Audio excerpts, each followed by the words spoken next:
আজকে একাদশ শ্রেণীর রসায়ন বইয়ের রাসায়নিক তাপগতিবিদ্যা অধ্যায়ে অ্যাটোমাইজেশন এনথ্যালপি ও বন্ধন বিভাজন শক্তি এই দুটো টপিক আজকে আলোচনা করব। অ্যাটোমাইজেশন এনথ্যালপি কাকে বলে? অ্যাটোমাইজেশন এনথ্যালপি হচ্ছে যে কোনো মৌল থেকে ওই মৌলের গঠনকারী উপাদান এর এক মোল গ্যাসীয় পরমাণুতে তৈরি করতে গেলে যে পরিমাণ এনথ্যালপির পরিবর্তন হয় তাকে অ্যাটোমাইজেশন এনথ্যালপি বলা হয়।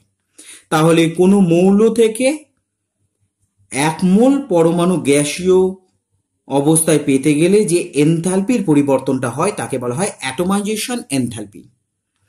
এইবারে আমাকে জানতে হবে যে প্রমাণ অ্যাটোমাইজেশন এনথ্যালপি কাকে বলা হয়।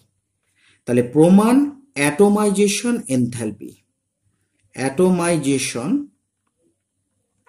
এনথ্যালপি এখানেও আগের সংজ্ঞাটার মতোই হবে, কিন্তু এখানে একটু পার্থক্য আছে, সে প্রমাণ অবস্থায় বলতে হবে। এবারে আমাকে জানতে হবে যে প্রমাণ অবস্থায় কি। তাহলে এই সংজ্ঞাটাই হবে, খালি আমরা এখানে নতুন একটা কথা লিখবো, সেটা হচ্ছে প্রমাণ অবস্থা, যেটা তোমরা আগেও জেনে এসেছো যে প্রমাণ অবস্থা কাকে বলা হয়। প্রমাণ অবস্থা হচ্ছে যে নির্দিষ্ট উষ্ণতা, তাই জন্য যখন আমরা এনথ্যালপি বলবো, অ্যাটোমাইজেশন এনথ্যালপি পরিবর্তনটা বলবো, তখন আমরা কিন্তু নির্দিষ্ট একটা উষ্ণতার কথা আমরা বলবো। আর প্রমাণ অবস্থা বলা মানে হচ্ছে 1 atm চাপ। তাহলে প্রমাণ অবস্থায় অর্থাৎ নির্দিষ্ট উষ্ণতা ও 1 atm চাপে কোনো মৌল থেকে, একই কথাটাই বলবো, কোনো মৌল থেকে এক মোল পরমাণু প্রস্তুত করতে গেলে বা তৈরি করতে গেলে বা পেতে গেলে যে এনথ্যালপির পরিবর্তন হয়ে থাকে তাকে আমরা বলবো হচ্ছে প্রমাণ অ্যাটোমাইজেশন এনথ্যালপি। তাহলে দেখো এখানে মোল কথাটা বলা আছে, তাই জন্য যখন আমরা এককটা লিখব বা ডেল্টা এইচ, তোমরা জানো এনথ্যালপির পরিবর্তনকে আমরা ডেল্টা এইচ দিয়ে লিখি, আর প্রমাণ অবস্থাকে বোঝানোর জন্য এখানে কিন্তু জিরো কথাটা ব্যবহার করি। আর যেহেতু অ্যাটোমাইজেশন, তাই জন্য এখানে আমরা কি লিখবো, অ্যাটম কথাটা লিখবো। আমরা যেমন ফরমেশনের ক্ষেত্রে আমরা এফ কথাটা লিখেছি, প্রমাণ গঠন এনথ্যালপির ক্ষেত্রে আমরা এফ ব্যবহার করেছি, এখানে অ্যাটোমাইজেশনের ক্ষেত্রে অ্যাটম কথাটা ব্যবহার করব। আর জিরো কথাটা মানে হচ্ছে প্রমাণ অবস্থা এখানে বোঝানো হয়েছে।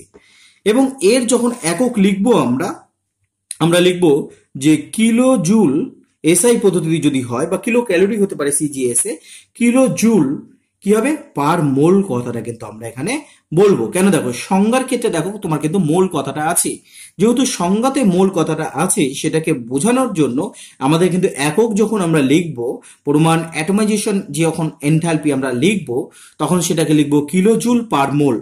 পার মোল কথাটা কিন্তু আমাকে এখানে ব্যবহার করতে হবে। এইবারে দেখো আমি কি বলেছি, যখন প্রমাণ অ্যাটোমাইজেশন এনথ্যালপি বলবো তখন কিন্তু নির্দিষ্ট উষ্ণতার কথা আমরা বলে নেব। যেমন ধরো হাইড্রোজেনের ক্ষেত্রে যখন আমরা বলবো তখন আমরা বলে দিব কি 25°, সাধারণভাবে অঙ্কগুলো 25° সেন্টিগ্রেডেই তোমাদের আসে। 25° সেন্টিগ্রেড উষ্ণতায় হাইড্রোজেনের প্রমাণ অ্যাটোমাইজেশন এনথ্যালপি বলে দিয়েছে ধরো উষ্ণতায়। তাহলে হাইড্রোজেনের ক্ষেত্রে যদি আমরা বলে থাকি, যেমন ধরো হাইড্রোজেনের ক্ষেত্রে আমরা এভাবে লিখছি যে প্রমাণ আয়নাইজেশন এনথ্যালপিটা আমাকে বললো হচ্ছে প্লাস 218 কিলো জুল পার মোল, এটা আমাকে বলে দিয়েছে। এর মানে কি? এইটা মানে হচ্ছে, এর অর্থটা কি হচ্ছে, এর অর্থ হচ্ছে যে 25° সেন্টিগ্রেড উষ্ণতায়, দেখো প্রমাণ যেহেতু অবস্থা রয়েছে, জিরো কথাটা আছে, তার মানে এই উষ্ণতা তো আমরা লিখবই। 25° সেন্টিগ্রেড উষ্ণতা কি বলবো, ও 1 atm চাপে, দেখো প্রমাণ অবস্থা থাকলে কিন্তু আমরা এটিএম কথাটা ব্যবহার করব। 1 atm চাপে দেখো হাইড্রোজেন, জানো তোমরা যে হাইড্রোজেন গ্যাস, তাই জন্য আমরা এখানে জি লিখবো। হাইড্রোজেন থেকে কি তৈরি করতে হবে না, এক মোল পরমাণু তৈরি করতে হবে। কি না, এক মোল পরিমাণ, কেমন পরমাণু না, গ্যাসীয় অবস্থায় হতে হবে। কিন্তু এক মোল পরিমাণ কি না, গ্যাসীয় হাইড্রোজেন পরমাণু গঠনের জন্য, গ্যাসীয় হাইড্রোজেন পরমাণু গঠনের জন্য গঠনের জন্য কি লাগবে না আমাদের হচ্ছে এনথালপির পরিবর্তন। গঠনের জন্য এনথালপির পরিবর্তন কত হবে? এনথালপির পরিবর্তন হবে তোমার এখান থেকে 218 এত কিলো জুল হবে। আশা করি তোমরা এই জিনিসটা বুঝতে পেরেছো। আচ্ছা, এইবারে আমি আরেকটা জিনিস বলবো বলেছিলাম এখানে, যে বন্ধন বিভাজন শক্তি। বন্ধন বিভাজন শক্তি তাহলে কাকে বলা হয়? এখানেও মূল কথাটা কিন্তু আসবে। তাহলে বন্ধন বিভাজন শক্তিটা হচ্ছে নির্দিষ্ট উষ্ণতা ও চাপে কি করা হয়, যে সমযোজী যৌগের, এখানে কিন্তু একটা জিনিস মাথায় রাখবে, বন্ধন বিভাজন কিন্তু আমরা বের করব কার ক্ষেত্রে না সমযোজী যৌগের ক্ষেত্রে বন্ধন বিভাজনটা বের করা হয়ে থাকে। এই জিনিসগুলোকে মাথায় রাখতে হবে। তাহলে সমযোজী যৌগের ক্ষেত্রে, সমযোজী যৌগের মধ্যে যে সমস্ত বন্ধনগুলো থাকে তাদের মধ্যে নির্দিষ্ট প্রকারের এক মোলকে, তাহলে কি হবে না নির্দিষ্ট প্রকারের, অনেক ধরনের বন্ধন থাকতে পারে সমযোজী যৌগের মধ্যে, তাদের মধ্যে নির্দিষ্ট প্রকার একই ধরনের নির্দিষ্ট প্রকারের এক মোল সমযোজী বন্ধনকে ভাঙতে গেলে যে শক্তিটার প্রয়োজন হয় তাকে আমরা বলে থাকি হচ্ছে বন্ধন বিভাজন শক্তি। আর এই বন্ধন বিভাজন শক্তিকে আমরা ডেল এইচ দিব, এটাও একটা এনথালপির পরিবর্তন, কিন্তু এই ক্ষেত্রে আমরা কিন্তু বন্ধন যেহেতু আছে বন্ড কথাটা আমরা এখানে লিখব। আশা করি তোমরা বুঝতে পেরেছো। এবং এর ক্ষেত্রে একক কি হবে, সেই তোমার অ্যাটমাইজেশন এনথালপির মতোই হবে, যে কিলোজুল পার মোল। তার মানে বুঝতেই পারছো যে অ্যাটমাইজেশন এনথালপি এবং হচ্ছে বন্ধন বিভাজন শক্তির মধ্যে একটা সম্পর্ক রয়েছে। কেমন সেই সম্পর্ক না, যদি দ্বিপরমাণবিক হয়, দ্বিপরমাণবিক যেমন হচ্ছে হাইড্রোজেন হতে পারে, হ্যাঁ তোমার হচ্ছে অক্সিজেন হতে পারে, তাহলে পরমাণু মৌলের ক্ষেত্রে, দ্বিপরমাণবিক মৌলের ক্ষেত্রে আমরা কি বলবো, তাদের মধ্যে সম্পর্কটা কি, যে অ্যাটমাইজেশন এনথালপি, যেটা বললাম প্রথমে, যে প্রমাণ অ্যাটমাইজেশন এনথালপিটা কি হবে, এনথালপি কার সাথে সমান হবে, এনথালপিটা যে বন্ধন বিভাজন শক্তি আছে তার হাফের সাথে সমান হবে। তাহলে এটাই হচ্ছে সম্পর্ক দুটো টপিকের মধ্যে, বন্ধন বিভাজন শক্তি। কিন্তু এখানে কিন্তু একটা জিনিস আমি বলে দিয়েছি, যে দ্বিপরমাণবিক মৌলের ক্ষেত্রে এইটা। তাহলে ধরো কোনো একটা পরমাণুর মধ্যে যদি একাধিক ধরনের বন্ধন থেকে থাকে, তাহলে সেই ক্ষেত্রে বন্ধন বিভাজন শক্তি কেমন হবে? যেমন ধরো এখানে মিথেন আছে, মিথেনের মধ্যে দেখো সিএইচ বন্ধন রয়েছে। আমি ধরলাম, দেখো প্রত্যেকটা সিএইচ বন্ধনে কিন্তু বন্ধন শক্তি আলাদা আলাদা হয়ে থাকে। যে আমি ধরে যদি নিই এরকম ভাবে, কার্বনের চারিপাশে একটা চতুস্থলকীয় স্ট্রাকচারে 4টে হাইড্রোজেন রয়েছে, তাহলে 4টে সমযোজী বন্ধন রয়েছে। কিন্তু 4টে সমযোজী বন্ধনের তোমার এনথালপি পরিবর্তন কিন্তু একই রকম হয় না। প্রথম যে হাইড্রোজেনটা বেরিয়ে যাচ্ছে এবং CH3টা হচ্ছে, এবং গ্যাসের ক্ষেত্রে প্রয়োজন, এগুলো গ্যাস লিখবে। আমি ধরলাম এইটা হচ্ছে ডেল্টা H1। আবার এই যে CH3 হলো, সেই CH3 আবার একটা হাইড্রোজেন পরমাণুকে ছাড়বে এবং তৈরি করবে কি CH2। এর ক্ষেত্রে কি হবে, ডেল্টা H2 হবে। আবার দেখো CH2টা আবার ভেঙে গেল, ভেঙে গিয়ে H, আর হচ্ছে কি তৈরি হবে, CH তৈরি হবে, এটাকে ডেল্টা H3 ধরলাম। এবারে CH যেটা আছে এইটা এবার ভেঙে গিয়ে তৈরি করলো হচ্ছে হাইড্রোজেন গ্যাস, আর কার্বন হচ্ছে গ্যাস, কিন্তু প্রত্যেকে কিন্তু গ্যাসীয় অবস্থায় থাকতে হবে এদেরকে। এটা ধরলাম H4। তাহলে এই ক্ষেত্রে বন্ধন শক্তিটা কত হবে? এই ক্ষেত্রে তোমার বন্ধন শক্তিটা হচ্ছে এই যে এনথালপি পরিবর্তনগুলো আমরা পেলাম, সেই এনথালপি পরিবর্তনগুলোকে আমরা যোগ করব। যোগ করে আমি টোটাল সংখ্যা দিয়ে আমি যদি ভাগ করে দিই, যেমন ধরো এখানে 4টে আছে এনথালপি পরিবর্তন, আমরা 4 দিয়ে ভাগ করলাম, তাহলে আমরা বন্ধন শক্তিটাকে ক্যালকুলেট করতে পারবো। অর্থাৎ কি হয়, যদি একই ধরনের বন্ধন থাকে তাহলে তাদের এনথালপির যে গড়, সেই এনথালপি পরিবর্তনের গড়টাই হচ্ছে তার হচ্ছে বন্ধন শক্তি। আশা করি তোমরা বুঝতে পেরেছো। এবারে আমরা কতগুলো অঙ্ক করলে তোমাদের ধারণাটা কিন্তু আরো ক্লিয়ার হবে। আচ্ছা, এবার দেখো SF6 অণুতে এস এফ বন্ধনের বন্ধন শক্তি গণনা করো। S F six S O F এর প্রমাণ গঠন এনথালপি কি বলেছে, -1100, 275 এবং 80 কিলোজুল পার মোল। তাহলে আমাকে কার বন্ধন শক্তি গণনা করতে হবে? এস এফ এর বন্ধন শক্তি কিন্তু আমাকে এখানে গণনা করতে হবে। তাহলে আমরা প্রমাণ গঠন এনথালপি যেহেতু দেওয়া আছে, আমরা এর আগের ভিডিওতে প্রমাণ গঠন এনথালপির সমীকরণ তৈরি করা শিখেছি। তাহলে আশা করি আমরা পারবো করতে। এস এফ সিক্স প্রথমে তৈরি করতে বলেছে, তাহলে এর গঠন এনথালপি দেওয়া আছে এবং এটা তৈরি করতে গেলে আমার কি লাগবে? আমার লাগবে এখান থেকে সালফার এবং আমার এখান থেকে লাগবে হচ্ছে ফ্লোরিন এফ। সালফারে 8 আর ফ্লোরিন হচ্ছে 2। তো এই সমীকরণকে এবার আমাকে ব্যালেন্স করতে হবে। এখান থেকে দেখো ডেল্টা এইচ কিন্তু তোমাকে দিয়ে দিয়েছে কত? -1100 কিলো জুল পার কিন্তু মোল দিয়ে দিয়েছে। তাহলে এখান থেকে দেখো একটা জিনিস ভালো করে বোঝো, তোমার প্রমাণ গঠন এনথালপি যখন পড়বে তখন এটাকে কিন্তু ব্যালেন্স করা যাবে না, এই অংশগুলোকে সাজাতে হবে।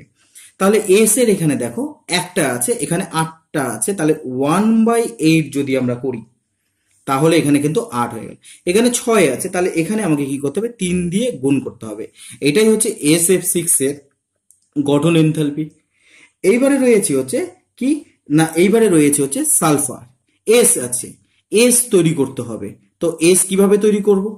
এস হচ্ছে S8 থেকে আমাকে তৈরি করতে হবে। তাহলে এর সাথে যদি আমি 1/8 কে গুণ করে দিই তাহলে দেখো এস থাকবে এবং এটার মান কত বলেছে? এটার মান বলেছে হচ্ছে 275 কিলো জুল পার মোল। তোমাদের আমি বলেছি যে এনথালপি গঠন এনথালপির ক্ষেত্রে কিন্তু কিলোজুল পার মোল আমরা ব্যবহার করব। মেন কথা হচ্ছে এনথালপির ক্ষেত্রেই আমরা কিলোজুল পার মোল কথাটা ব্যবহার করলে বেশি ভালো হয়। এবার আছে ফ্লোরিনের পরমাণু আছে। তো ফ্লোরিন পরমাণুকে তৈরি করতে হবে এবার আমাকে।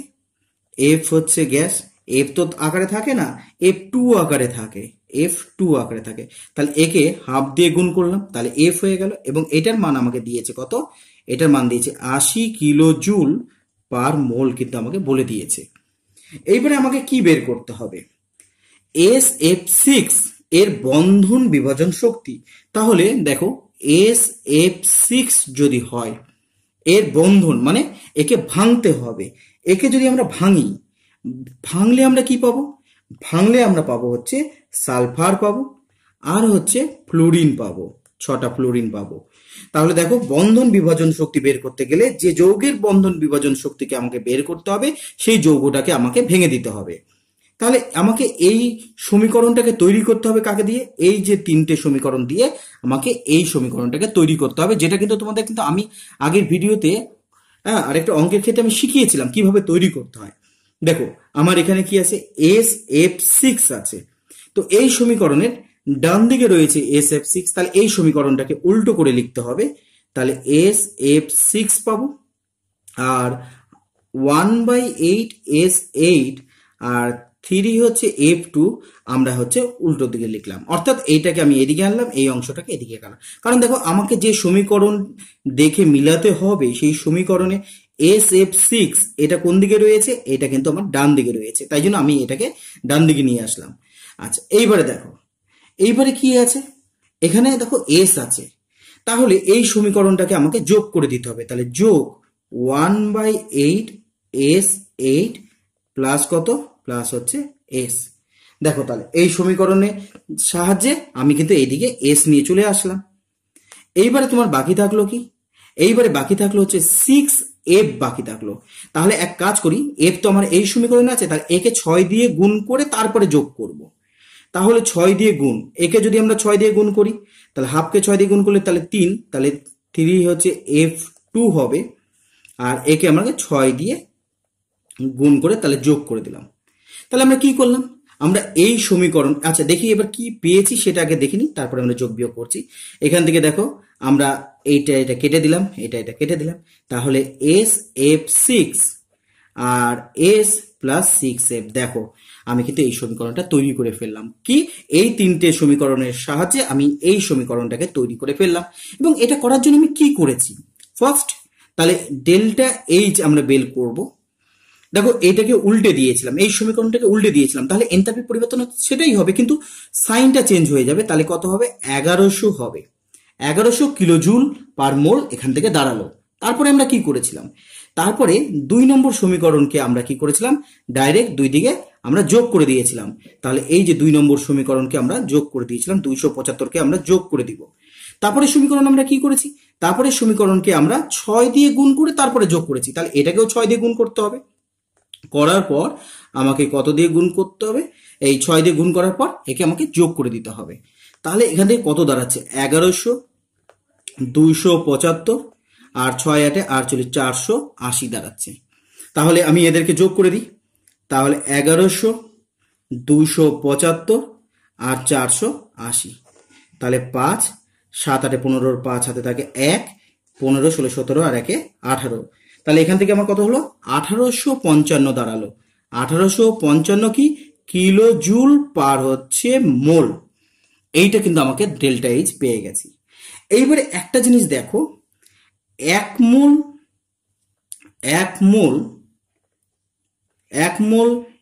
SF6 এর মধ্যে, এটা 1 মোল ছিল। 1 মোল তাহলে SF6 এর মধ্যে কতগুলো বন্ধন আছে? দেখো 6 দিকে 6টা বন্ধন রয়েছে।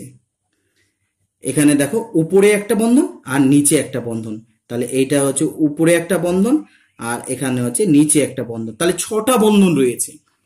তাহলে 1 মোলের মধ্যে, এটা যদি একটা মোল হয়, 1 মোলের মধ্যে 6 মোল, 1 মোলের মধ্যে 6 মোল, তাহলে কি রয়েছে? SF বন্ধন আছে, তাহলে আশা করি তোমরা বুঝতে পেরেছো। তাহলে 1 মোল SF6 এর মধ্যে 6 মোল SF বন্ধন আছে। আমাকে দেখো, আমাকে কি বলেছিল? আমাকে বলেছিল SF6 অণুতে SF বন্ধনের বন্ধন শক্তি গণনা করতে বলেছে। যখনই কোনো বন্ধন শক্তি গণনা করতে হবে, সেই ক্ষেত্রে কিন্তু 1 মোল বন্ধনকে ভাঙতে গেলে কি পরিমাণ শক্তি লাগে 1 মোলের ক্ষেত্রে বের করতে হবে। দেখো 6 মোল SF এর জন্য শক্তি লাগে কত? 1855 কিলো জুল। তাহলে এক মোল ভাঙতে গেলে 1 মোল SF এর বন্ধন শক্তি তাহলে কত হচ্ছে? বন্ধন শক্তি যখনই সংজ্ঞা আসবে তখন 1 মোলের ক্ষেত্রে বের করতে হবে। এটা 6 মোলের ক্ষেত্রে এই পরিমাণ এনথালপি পরিবর্তন হলো। তাহলে 1 মোলের ক্ষেত্রে কি হবে? একে আমি 6 দিয়ে ভাগ করে দেব। 6 দিয়ে যদি ভাগ করি, দেখো 3 6 18, ভাগ যাচ্ছে না 0, 6 9 54, 55 1, তাহলে 0 হবে, তাহলে 6 কে 6, তাহলে হচ্ছে 4 হবে, 6 6 34, এরকম ভাবে চলতে থাকবে, আমি আর করছি না। কিলো জুল পার হচ্ছে মোল। আশা করি বুঝতে পারলে। এটাই হচ্ছে তাহলে হচ্ছে SF এর বন্ধন শক্তি। তাহলে বন্ধন শক্তি যখন গণনা করব 1 মোলের ক্ষেত্রে কিন্তু আমাকে গণনা করতে হবে। এবারে দেখো আরেকটা অঙ্ক আছে। হাইড্রোজেন কি হয়েছে? ভেঙে গেছে, দুটো হাইড্রোজেন পরমাণু। আমাদের এনথালপি পরিবর্তন বলে দিয়েছে। হাইড্রোজেন অক্সাইড, এটা গঠন এনথালপি বলেছে, জলের গঠন এনথালপি। দেখো ফরমেশন, F মানে হচ্ছে ফরমেশন, আর 0 কথাটার মানে হচ্ছে প্রমাণ অবস্থা, কিন্তু এই মানটা দেওয়া আছে।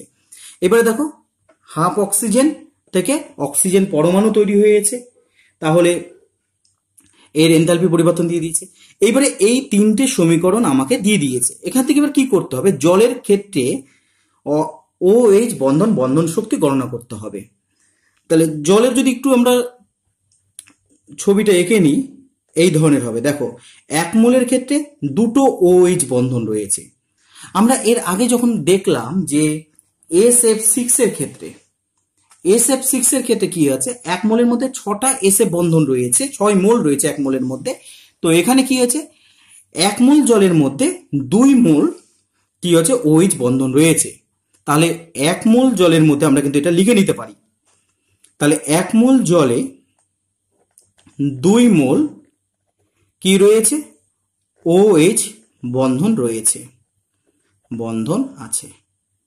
তাহলে দেখো আমাকে বন্ধন শক্তি যখন গণনা করতে বলেছে, এখানে দেখো বন্ধন শক্তি আমাকে গণনা করতে বলেছে, তার মানেটা কি? বন্ধন শক্তি গণনা করার ক্ষেত্রে মানে হচ্ছে যে 1 মোল OH এর জন্য কত পরিমাণ শক্তি লাগবে। যেমন এর আগের অঙ্কটা করেছিলাম, আচ্ছা, এবার দেখো, এই জলকে ভাঙতে হবে।